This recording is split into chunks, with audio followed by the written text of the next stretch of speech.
Hello students, how are you? Hope so you are doing great.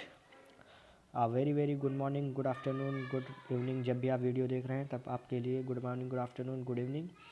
I am present in front of you with future indefinite tense. So मैं प्रखर गुप्ता और आप देख रहे हैं मेरा cute सा चैनल प्रखर गुप्ता। आज हम आपको फ्यूचर इंडेफिनिट टेंस पढ़ाने वाले हैं। स्टूडेंट्स, अगर आप क्लियरिटी की प्रॉब्लम को फेस कर रहे हैं तो आप इधर जाएंगे, इधर थ्री डॉट पर क्लिक करेंगे।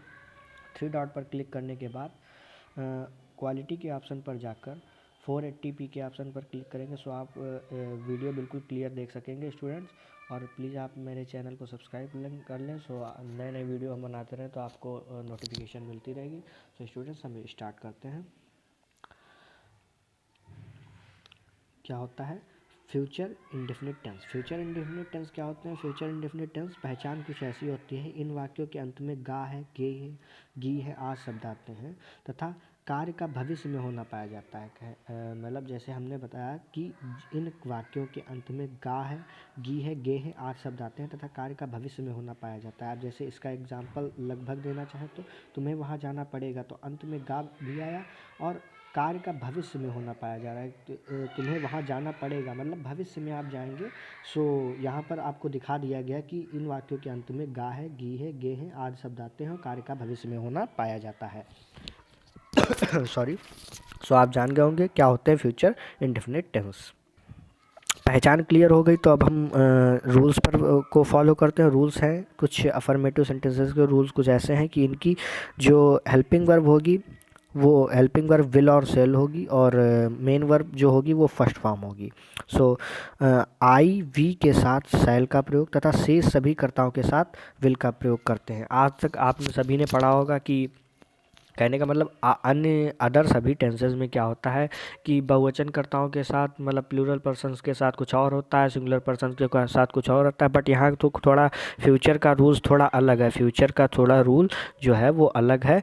इसमें क्या होता है कि जो आई और वी के साथ सेल लगता है तथा शेष जितने भी सब्जेक्ट्स होते हैं उनके साथ विल का हम प्रयोग करते हैं। सो इनका क्या रहेगा स्ट्रक्चर? सब्जेक्ट आई हो और या वी हो तो सेल मेन वर्ब की फर्स्ट फॉर्म और ऑब्जेक्ट, और यदि subject he see it you और वी और आई को छोड़कर दे वगैरह कुछ भी आए तो उसके साथ विल मेन वर्ब की फर्स्ट फॉर्म ऑब्जेक्ट। तो हमने क्या बताया, आई और वी को छोड़कर अगर कोई भी सब्जेक्ट है तो हम उसके साथ विल लगाएंगे मेन वर्ब की फर्स्ट फॉर्म ऑब्जेक्ट, और आई विल के साथ हम क्या लगाएंगे, सेल लगाएंगे। सो होप सो आपको क्लियर हुआ होगा। मैं एग्जाम्पल इसका दें, मैं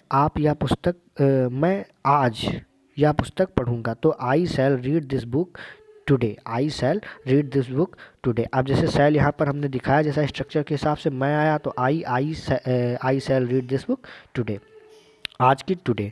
अच्छा, अगर इसमें कहा जाए यदि किसी वाक्य में फ्यूचर का ही है, वो भी फ्यूचर का ही है, बट अगर किसी वाक्य में निश्चितता आदेश धमकी आदि प्रकट हो जाए, अगर फ्यूचर का हो और निश्चितता आदेश धमकी आदि प्रकट हो जाए मतलब फ्यूचर इंडेफिनिट का हो। पहचान तो आपको पता ही है कि क्या होती है पहचान।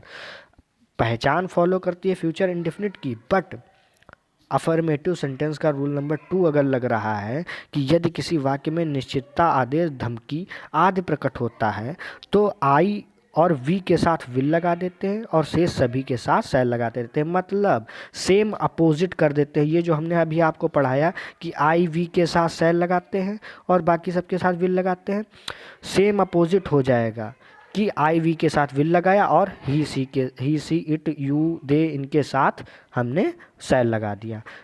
जब ये कंडीशंस फॉलो होंगी निश्चितता आदेश और धमकी, तब हम क्या करेंगे, सेम अपोजिट कर देंगे। जैसे तुम्हें वहाँ जाना पड़ेगा, तुम्हें वहाँ जाना पड़ेगा मतलब किसी ने तुमको आदेश दिया है जाना पड़ेगा, जाना ही पड़ेगा, कंडीशन आ गई है, निश्चितता भी हो गई, आदेश भी हो गया। तुमको मैं ज़रूर मारूंगा तो निश्चितता आ गई, करूँगा तो मारूँगा, और करूँगा तो ये तो उसमें भी आ गया, और ज़रूर मारूँगा, निश्चितता भी आ गई, तो you shall go there.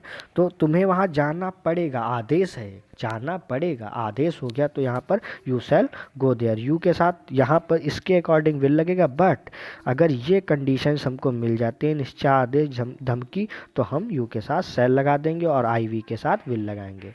Hope so आपको क्लियर हुआ होगा। हम आगे बढ़ते हैं।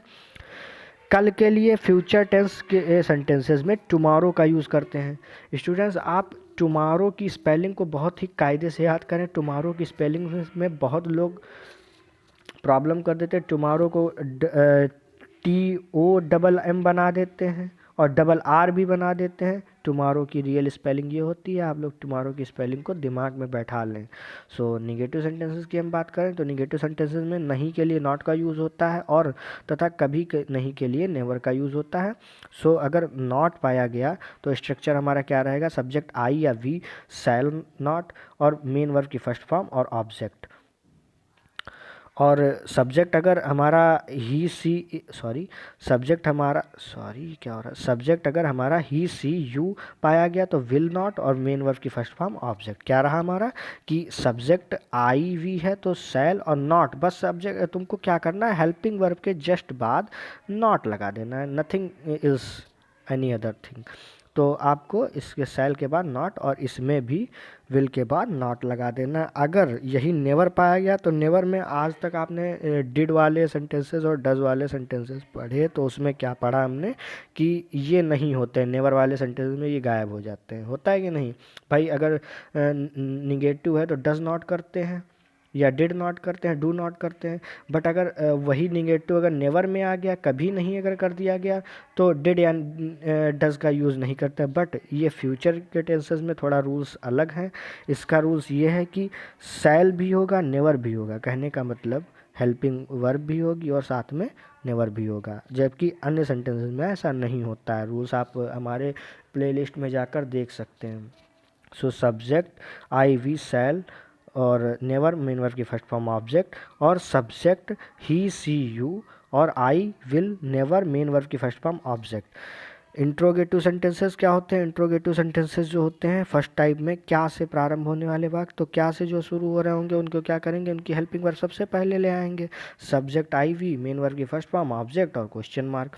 और अगर विल है तो will subject he she you या कोई और आगे हमने डॉट डॉट कर दिया। डॉट डॉट का मतलब दे भी हो सकता है और नेम भी हो सकते हैं, तो उनके साथ हम विल का यूज़ करते हैं। तो मेन वर्ब की फर्स्ट फॉर्म ऑब्जेक्ट और क्वेश्चन मार्क लगाना कतई ना भूलें। सेकंड टाइप अगर आता है तो सेकंड टाइप में क्या होगा, वाक्य के बीच में प्रश्नसूचक शब्द आते हैं तो इनके क्वेश्चन वर्ड पहले लगा देंगे, बाकी हमारा सेम स्ट्रक्चर वैसे उतर जाएगा। क्वेश्चन मार्क कतई ना भूलें, क्वेश्चन मार्क फिर से हम याद दिला रहे हैं। और अगर यही विल वाला है तो क्वेश्चन वर्ड और विल सब्जेक्ट जैसे ही सी यू और मेन वर्ब की फर्स्ट फॉर्म ऑब्जेक्ट। स्टूडेंट्स, ये कुछ एग्जांपल्स रहे। तो एग्जांपल्स आप ये काका 3-in-1 10th क्लास के यूपी बोर्ड से हैं। सो आप इनको पढ़ेंगे और देखेंगे कि हमारे हम कहाँ तक पढ़ सकते हैं। जैसे मैं आज यह पुस्तक पढ़ूंगा तो I shall read this book today, और मैं आज अवश्य पढ़ूंगा तो आई विल रीड टुडे। यहाँ आई के साथ शैल लगता है, बट यहाँ पर आई के साथ विल लगाया गया। क्यों लगाया गया? रूल नंबर 2 अफर्मेटिव सेंटेंस क्या था कि निश्चितता, आदेश, धमकी अगर मिल रही है तो हम सेम अपोजिट कर देंगे। तो इसमें अवश्य आ गया, नहीं आ गया, निश्चितता आ गई, तो आई विल रीड टुडे।